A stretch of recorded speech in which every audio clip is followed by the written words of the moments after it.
Hello Year 4, hope you're all okay. We're missing you lots and lots. Welcome to your online learning, and we are going to be reading to you every day. So I decided to go out and buy the Outlaw Varjak Paw. As we enjoyed Varjak Paw so much, I thought we would have fun reading this together.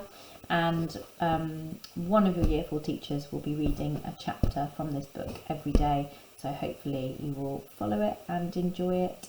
And I hope you've been doing lots of learning today and also having lots of fun at home. And we miss you. So enjoy chapter 1. Bye. Chapter 1.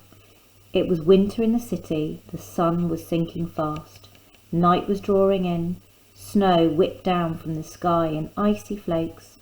It was too cold for snow to melt, so it covered everything in white. The rooftops and drain pipes, the back street and alleys. A silver blue cat with amber eyes raced forwards through the streets. His name was Varjak Paw, and he was running as fast as he could. He loved being out in the city. He'd grown up indoors, a pet in a house. He'd always dreamed about living free and wild. Now his dreams were coming true. Beside him ran his friends, a spiky black and white cat called Holly, a shaggy chocolate brown one named Tam, and a huge black dog called Cludge. They knew the city better than Varjak. He was still learning how to survive on the streets, and winter was harsh. Food was scarce. They'd been hunting all day with no luck. Now they were going to the city dump, hoping to find some scraps the people had thrown away.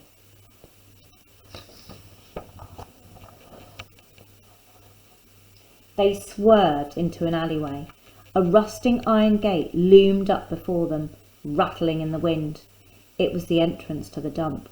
Far away on some main road, traffic rumbled and roared, but here the cars were all broken down. Their windscreens were smashed, their tyres slashed. Fragments of shattered glass stuck out of the snow. They could rip a cat's paws to pieces. So this is it, thought Varjak, the city dump. Can't we keep hunting? He said. I've got a good feeling. We're going to catch a mouse. We've got to. I wish we would, panted Tam. I'm starving. Me too, said Holly.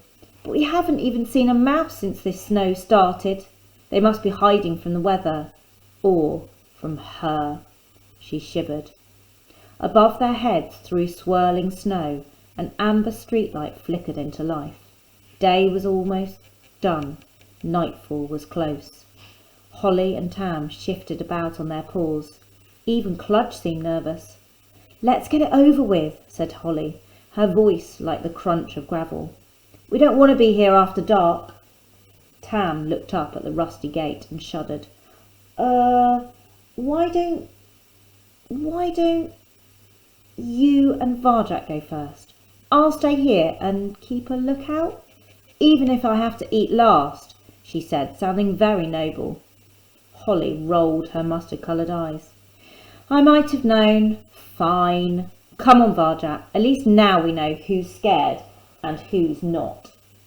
I'm not scared, protested Tam. It's just that we need a lookout. What if she comes? It's actually braver to go last. It's actually... She paused and scratched her head. Actually, I think I'll come with you. Oh, no you don't, laughed Holly. You're right. We need a lookout, and congratulations, Tam. You've got the job. Tam's big round eyes went huge with fright. But... It's all right, said Varjak. He could see Holly was joking, but he could also see that Tam was not. I'll be the lookout. I'll stand guard with Cludge. Tam's fur settled. Thanks, Varjak. I'll save you some food, if we find any. Holly and Tam crept forwards through the snow, past hulking, smashed-up cars, picking their way over shattered glass towards the gate. Chains and padlocks hung from it, cluttering in the wind. But they found gaps, cracks, ways through that people would never think of. In moments, Varjak and Cludge stood alone. Thud, thud, thud!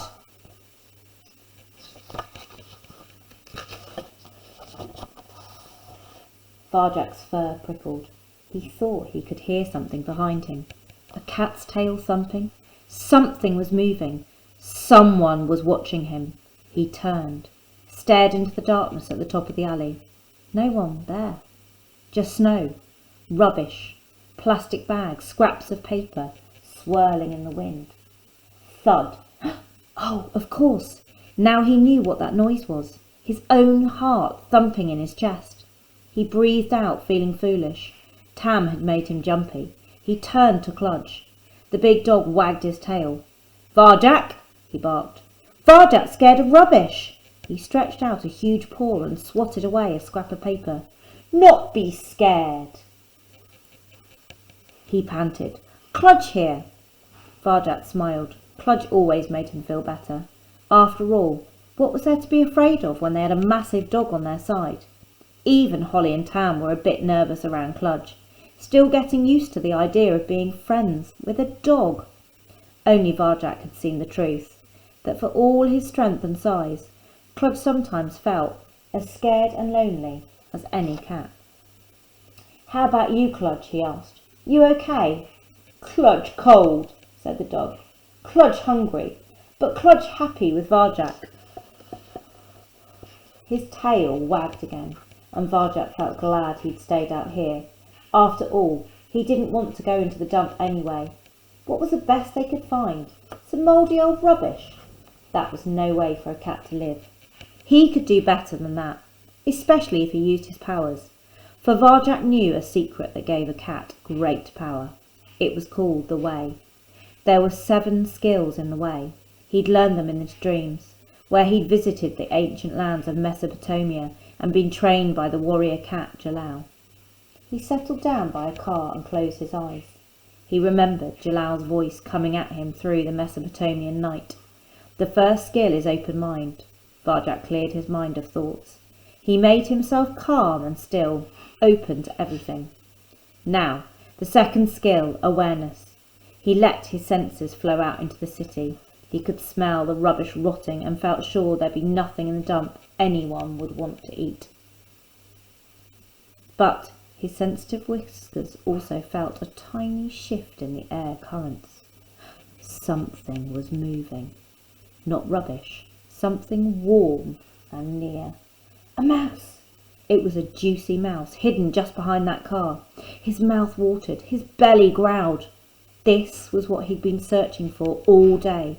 He imagined crunching into the mouse, sinking his teeth into savouring every bite.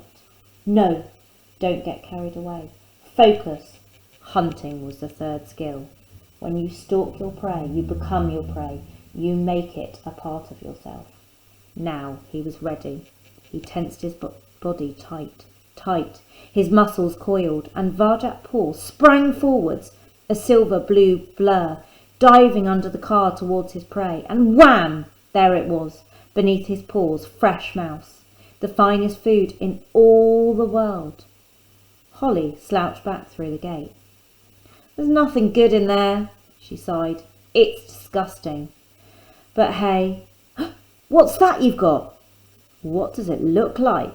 he grinned. "Oh, Varjak, you found one!" Her mustard-coloured eyes lit up. She licked her lips and then stopped.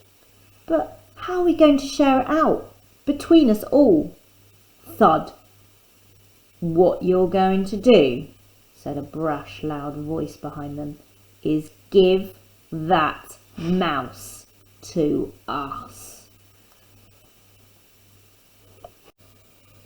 Hope you enjoyed chapter 1 of The Outlaw Varjak Paw. I certainly did. I wanted to ask you 2 questions. First question is, can you remember the 3 skills that he used in order to hunt that mouse? Second question is, can you predict whose loud, brash voice that was that demanded Varjak Paw gave the mouse to him or to her? Who could it be? Let's find out in chapter 2 tomorrow. Have a good evening. Have a good day tomorrow. and we will read chapter 2 then. Bye bye.